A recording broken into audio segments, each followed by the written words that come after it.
अस्सलाम वालेकुम नाज़रीन, मैं हूं मोहम्मद शाहज़ेब अली और आज मैं आप लोगों के लिए लेके आया हूं बहुत ही मज़ेदार अफ्तार स्पेशल घर में प्रोटीन शेक बनाने की रेसिपी। जैसा कि आप जानते हैं कि पूरा दिन रोज़ा होने की वजह से अफ्तार में इतना ज़्यादा खाना नहीं खाया जाता, जिसकी वजह से अक्सर लोगों की तबीयत ख़राब हो जाती है। इसलिए आज मैं आप लोगों के लिए लेके आया हूँ एक बहुत ही मज़ेदार और आसान घर में प्रोटीन शेक बनाने की रेसिपी। आप इसको अफ्तार में बना लें, इससे आपकी सेहत भी बरकरार रहेगी और अफ्तार में एक नई डिश भी शामिल हो जाएगी। तो चलिए देखते हैं ये मज़ेदार सा प्रोटीन शेक किस तरह बनाते हैं।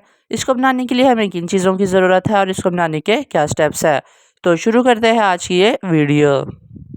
बिस्मिल्लाहिर्रहमानिर्रहीम। इसको बनाने के लिए सबसे पहले तो हमें जिन चीज़ों की ज़रूरत है उसके अंदर हमने नरम खजूरों का इस्तेमाल करना है। इस जगह पे हमने 15 से 16 खजूरें इस्तेमाल करनी हैं, जिनके अंदर से हमने गुठलियाँ निकाल ली हैं।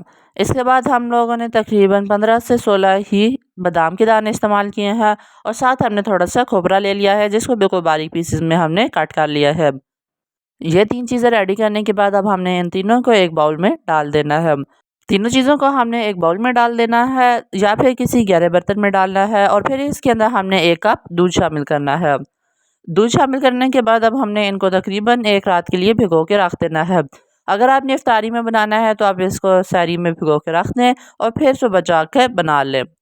अब अच्छे से हमने इसको सोक करना है। ऐसा करने से ये होगा कि इसके साइज़ में भी इजाफा हो जाएगा और इनके फ्लेवर में भी बहुत ज़्यादा इजाफा होगा। इसको अब हमने ढक के साइड पे करना है और एक प्याली लेनी है, जिसके अंदर हमने 1 चम्मच के करीब तुख्म मलंगा शामिल करना है। तुख्म मलंगा रमज़ान में सेहत के लिए बहुत अच्छा है और ये पानी की किल्लत को भी कम करता है। इसको हमने अच्छे तरीके से पानी में डाल के भिगो लेना है। ऐसा करने से ये होगा कि ये फूल जाएगा।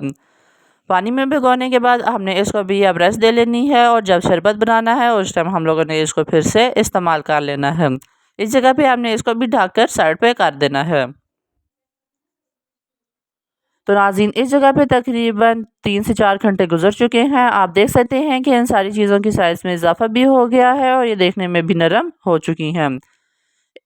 इसके बाद अब हम लोगों ने इसको तैयार करना है। इसको तैयार करने के लिए सबसे पहले तो अब हम लोगों ने एक जूसर जग का इस्तेमाल करना है।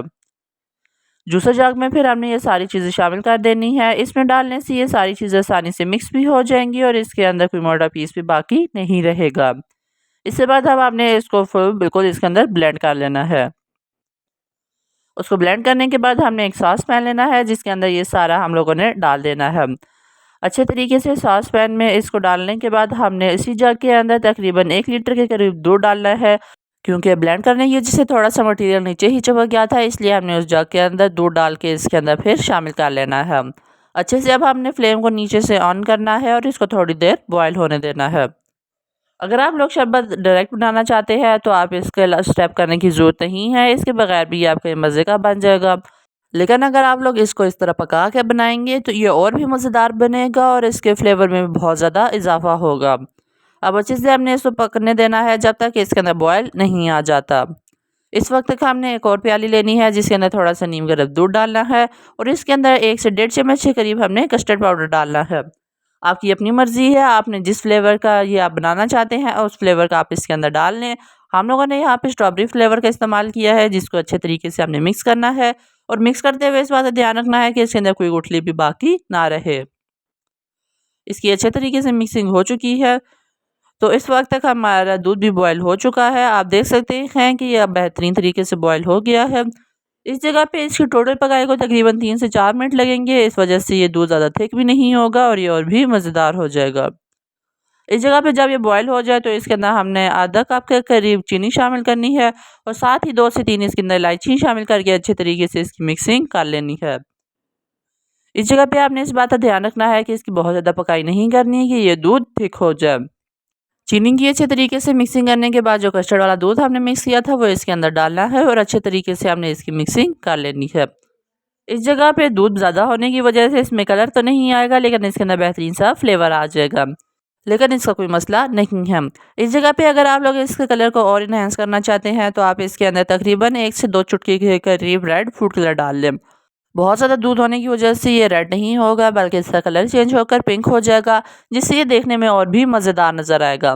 अब अच्छे से हमने इसकी मिक्सिंग करनी है और आप देख सकते हैं कि इसी जगह पे इसका कितना बेहतरीन कलर आने लग गया है।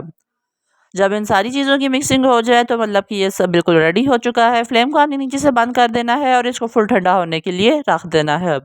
अगर आपने इस शरबत को इफ्तार में इस्तेमाल करना है तो आप सुबह जागने के बाद इसे बना लें और इफ्तार में आपका फुल रेडी हो जाएगा। अब अच्छे से आपने इसको तब तक छोड़ देना है जब तक इसका बिल्कुल टेम्परेचर नॉर्मल नहीं हो जाता। तो नाज़रीन, इस जगह पे अब आप देख सकते हैं कि इसका टेम्परेचर बिल्कुल नॉर्मल हो चुका है और ये फुल अच्छे तरीके से हमने इसको ठंडा कर लिया है।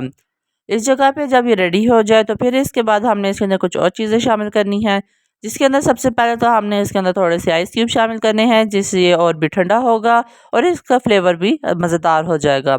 इसकी हमने मिक्सिंग कर लेनी है ताकि ये शरबत बेहतरीन तरीके से फुल यक ठंडा हो जाए। इस जगह पे ये अच्छे तरीके से मिक्स हो चुका है, तो इसके बाद हमने इसको सर्व करने के लिए रेडी करना है। इसको सर्व करने के लिए अब हमने इसके अंदर अच्छे तरीके से गिलास में डाल लेना है।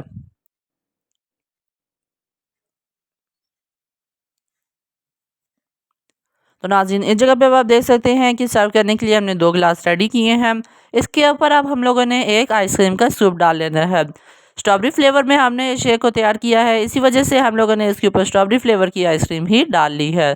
साथ ही इसके अंदर हमने 1 चम्मच तुख मलंगा, जिसको पहले से ही हमने भिगो के रख लिया था, इसके ऊपर डालनी है। और इसी के साथ आप देख सकते हैं कि आज का इफ्तार स्पेशल प्रोटीन शेक रेडी हो चुका है। ये देखने में कितना मज़ेदार नज़र आ रहा है और इसकी कितनी अच्छी लुक आई है। तो इसी के साथ आज की हमारी प्रोटीन शेक की रेसिपी भी मुकम्मल होती है। उम्मीद करता हूँ कि आपको पसंद आए। अगर आपको पसंद आए तो आप इसको लाइक, शेयर और सब्सक्राइब करें और नीचे कमेंट बॉक्स में बताएं कि रेसिपी आप लोगों को किस तरह की लगी। और अगर अभी तक आपने हमारे चैनल को सब्सक्राइब नहीं किया तो इसे सब्सक्राइब भी कर लें और साथ बेल आइकन के बटन को भी दबा दें, ताकि आपको हमारी हर नए आने वाली वीडियो की नोटिफिकेशन टाइम पर मिलती रहे। तो मिलते हैं आपसे अगली मज़ेदार सी वीडियो में, तब तक के लिए अल्लाह हाफिज़।